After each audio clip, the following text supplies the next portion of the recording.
So, art of asking good questions. I think one of the key actually qualities of a coach is that they should have a set of questions that they use, that they are proven actually to help church planter to to define what's the best solution for him. There is a first section about Jesus as master of riddles, questions, parables. So, and this was it was mentioned in the philosophy of coaching session, so I'm not going to spend too much time on that.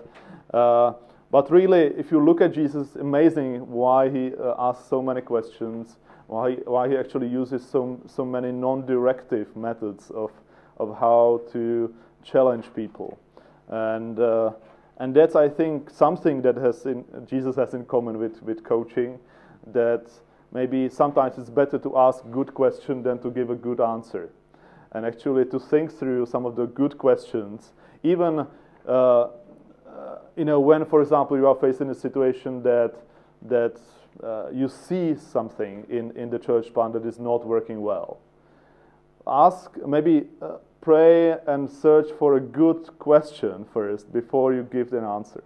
You can ask a good question about the area that is not leading, not manipulative, that you want them to push them in a certain direction, but actually that would expose them to what's the problem. If you look at Jesus, he never actually answered the wrong question. He always tried to think about what's the real problem, and then rephrased the question in a way that would help people to understand God's kingdom more. It's very interesting if you look at it. Sometimes he was asked a question, but he had to rephrase it and find the right question, that would help people to understand. So, who is my neighbor? And so the question was, Jesus asked, okay, maybe who you are neighbor to. So that's no, I said it the wrong way. So many times you see that Jesus was asking more, or was thinking more about the right questions. So and as you prepare for the coaching session, just think about it. Think about a good question that wouldn't, because when you just confront them, that's fine. But sometimes they are very resistant if you just say, okay, I see, that you are not leading your team properly, that people don't feel, really committed, and okay, and if they are humble enough, they will respond humbly, but very often, it creates, it increases adrenaline, and very often they just resist. So what kind of questions would you ask? Yeah, so you can ask very simply, how do you feel about your team? Yeah, is it working well, or do you see anything that you have where you can grow as a team in a teamwork? Is there anything that is bothering you within, or do you feel support, or anything? And the question is not directly confronting them. Of course, there are issues, especially of sin, where you have to confront them. But of course, there are also different ways how you can confront sin, and Jesus did it also in many other ways. So this question about Jesus and master of questions, you can maybe answer them by yourself. About typology of questions, there are closed questions and open questions, or instructive questions. Open questions actually give the person opportunity. They don't have a yes or no nature, but actually create space to for the person to find their own answers. And most of the questions that are listed here and that you are supposed to read actually for today are open questions. Very often church planting coaches tend to ask instructive or leading questions. Maybe shouldn't you consider reading Tim Keller's model of gospel-centered church? Just pretending that Tim Keller's method is the best, or any other leading question that's just you even in a form of question, but you are imposing some models or something on the other person. Of course, there are evaluation and accountability questions. They are of course allowed in in the context of accountability. There are the point E. Well, some types of constructive questions. There are questions that set the stage. These were the questions that I asked. Okay, what's the area that you would like to work on?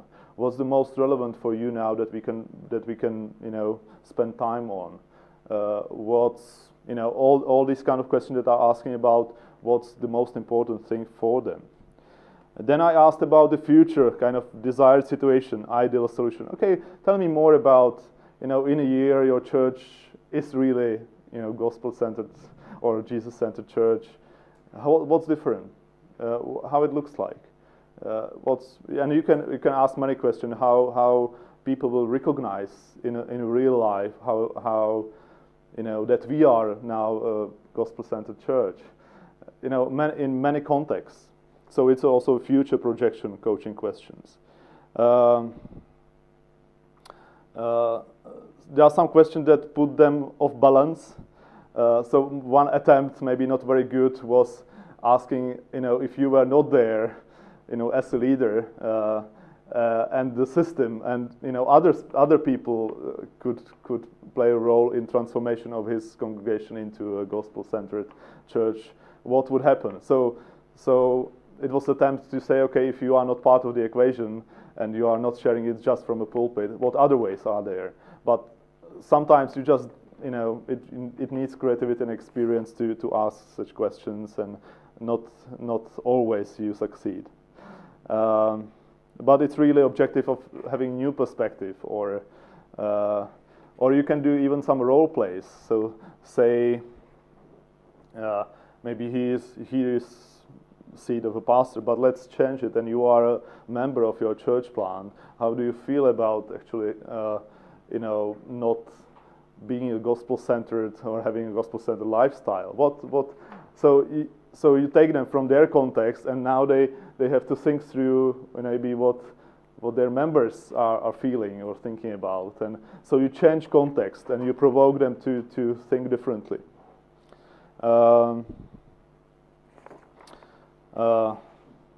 Paradoxical coach questions. There is one example of that in the list of questions. If this problem would be the great opportunity for growth, how what do you think about that? If it's the greatest opportunity you have, for change, just paradox. Maybe it's not the biggest problem. Maybe it's the best thing that you are in right now. Sometimes it helps. Or Jesus used paradoxes very, very often. Question changing person context. You can ask about solutions in a different context. If you struggle with this issue in church plan, what about what's your experience from the business that you work in? How did you solve this kind of problem in a business environment or in a family environment? And sometimes they can come with solutions that that work in other contexts, and they could work in their own. So that's or in the church planting. Parables, miracle questions. If God did a miracle, what would happen? How it would look like? What kind of miracle would be necessary? Questions focused on the resources and exceptions. That was a question that I asked about if he knows, or if he knows about examples in his church when it works really well. Okay, gospel-centered church. In what areas in his church it works well, or if he knows about other churches that their practice is for him a model for that, how it looks like. So you are asking about exceptions, where in your life it worked already, or in which part of your ministry or church plant it really works, and why. So asking about exceptions, asking about that. Think small questions. Sometimes the change is too big for people, so and they are not motivated. So sometimes you need to think, okay, what could be the smallest step in this direction that you have energy to do, especially if you really work with people who have a problem with motivation. This is important, because sometimes their power grows when they can do at least something. So especially for people working with, for example, homeless people, this is extremely important. What's the smallest thing that you can do? So 11, about future behavior change. Okay, how if people behave differently, they in a groups or in a evangelism of their church, how does it look like? So you're asking about behavior change in something practical, and who will see it actually. You can also use scales, just to skip some.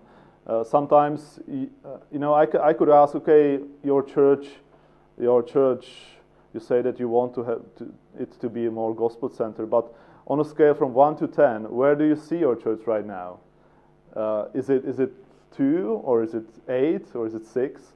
And it is relevant just for when you define, okay, where, if it's 6, it's not that bad.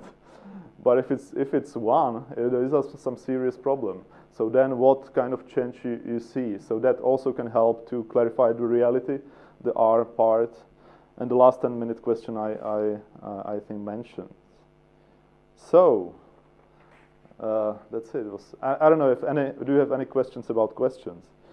Of course, there are many questions related to some key areas of church planting: gathering your team, having a vision, commitment with a team, developing discipleship culture, your missional strategy or strategy of reaching non-believers. So you have to have arsenal of questions that are related to the content of church planting. So and especially in the context of training, you should keep asking these questions as they come, because they are keystones, kind of key elements of church planting process. So, but in context of asking what's the real now urgent topic for them, these could be helpful. Any questions?